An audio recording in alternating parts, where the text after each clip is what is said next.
For some, having type 1 or type 2 diabetes can be kind of tough to manage. A recent study published by the American Diabetes Association found more people under the age of 20 will be diagnosed with diabetes by 2060. Camila Williams talked with one mom about how she manages her child's diabetes. Heather Hunters drives 40 minutes from Reynolds to Macon to make sure her 5-year-old son Clayton is as active as he can be. It was January of 2020. And he has type 1. It was shortly after his second birthday that we realized something was going on. Type 1 diabetes is when the pancreas can't produce enough insulin. That can make a child sluggish, take away their energy, and eventually lead to diabetes. According to the Mayo Clinic, type 1 usually appears during childhood.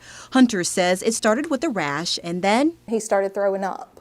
And whenever he started doing that, I knew something was not right. So we took off to the emergency room and here we are. The CDC predicts an increase in type 2 diabetes among young people. Type 2 is often linked to obesity. Researchers expect 22,000 more cases by 2060.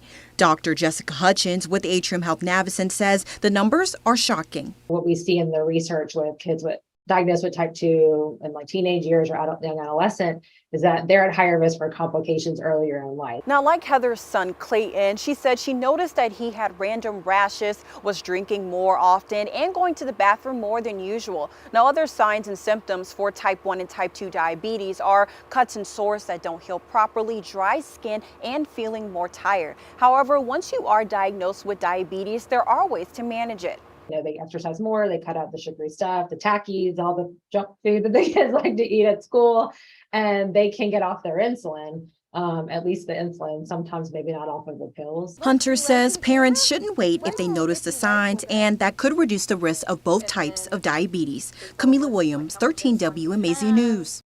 Minority communities like Black, American Indian, and Hispanic have a higher diagnosis rate of diabetes. According to the American Diabetes Association, 1.4 million Americans are diagnosed with it each year. Congress this year passed the Inflation Reduction Act, which lowers the cost of insulin for many people to $35 a month, but that provision applies to only older people and folks on Medicare.